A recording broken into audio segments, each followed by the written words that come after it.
partie d'Israël. En ces jours-là, le roi Antiochos parcourait le haut pays. Il a appris alors qu'il y avait en Perse une ville, Élimaïs, fameuse par ses richesses, son argent et son or. Son temple, extrêmement riche, contenait des casques en or, des cuirasses et des armes, laissées là par Alexandre, fils de Philippe et roi de Macédoine, qui régna le premier sur les Grecs. Antiochos arriva. Il tenta de prendre la ville et de la piller, mais il ne réussit pas. Parce que les habitants avaient été informés de son projet, il lui résistait et livrait une bataille, si bien qu'il prit la fuite et partit en retraite, accablé de chagrin pour retourner à Babylone. Il était encore en Perse quand on vint lui annoncer la déroute des troupes qui avaient pénétré en Judée. Lysias en particulier, qui avait été envoyé avec un important matériel, avait fait demi-tour devant les Juifs. Ceux-ci s'étaient renforcés grâce aux armes, au matériel et au butin saisis sur les troupes qu'ils avaient battues. Ils avaient renversé l'abomination qu'Antiochos avait élevée à Jérusalem sur l'autel. Enfin, ils avaient reconstruit, comme auparavant, de hautes murailles autour du sanctuaire et autour de la ville royale de Bethsour. Quand le roi apprit ces nouvelles, il fut saisi de frayeur et profondément ébranlé. Il se coula sur son lit et tomba malade sous le coup de chagrin, parce que les événements n'avaient pas répondu à son entente. Il resta pendant plusieurs jours, car son profond chagrin se renouvelait sans cesse. Lorsqu'il se rendit compte qu'il allait mourir,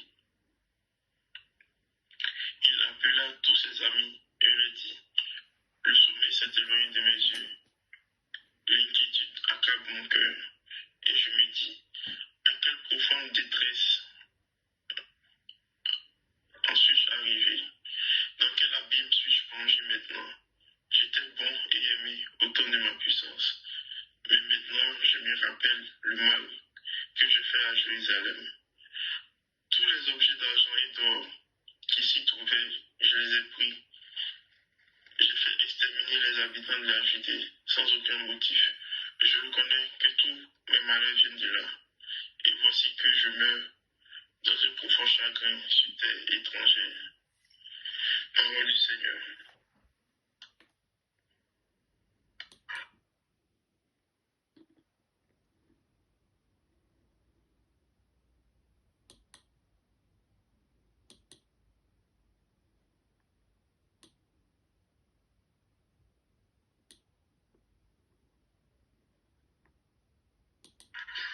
Psaume 9.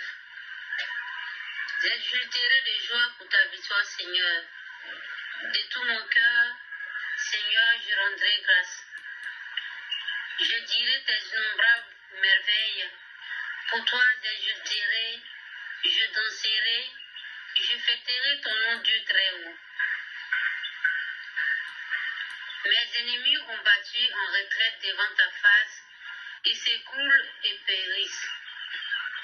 Tu menaces les nations, tu fais périr les méchants, à tout jamais tu effaces les noms. Ils sont tombés les païens dans la fosse qu'ils ont creusée. Au filet qu'ils ont tendu, les pieds se sont pris.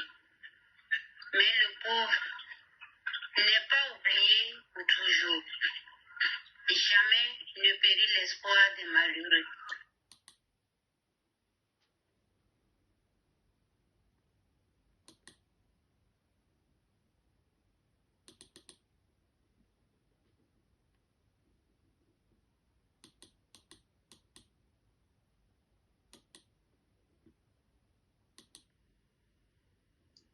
Évangile de Jésus-Christ selon saint Luc.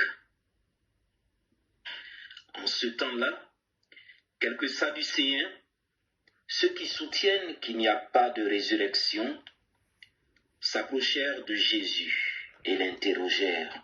« Maître, Moïse nous a prescrit, si un homme a un frère qui meurt en laissant une épouse, mais pas d'enfant, il doit épouser la veuve pour susciter une descendance à son frère.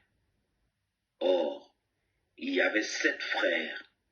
Le premier se maria et mourut sans enfant. De même, le deuxième, puis le troisième, épousèrent la veuve.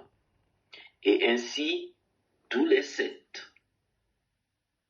Ils moururent sans laisser d'enfant. Finalement, la femme mourut aussi. Eh bien, à la résurrection, cette femme-là, duquel d'entre eux sera-t-elle l'épouse, puisque les 7 l'ont eue pour épouse? Jésus leur répondit, les enfants de ce monde prennent femme et mari. Mais ceux qui ont été jugés dignes d'avoir part au monde à venir et à la résurrection d'entre les morts ne prennent ni femme ni mari, car ils ne peuvent plus mourir. Ils sont semblables aux anges. Ils sont enfants de Dieu et enfants de la résurrection. Que les morts ressuscitent, Moïse lui-même le fait comprendre dans le récit du buisson ardent, quand il appelle le Seigneur le Dieu d'Abraham, Dieu d'Isaac, Dieu de Jacob. Il n'est pas le Dieu des morts, mais des vivants. Tous, en effet, vivent pour lui. Alors certains scribes prirent la parole pour dire, Maître, tu as bien parlé. Et ils n'osaient plus l'interroger sur quoi que ce soit. Acclamons la parole de Dieu.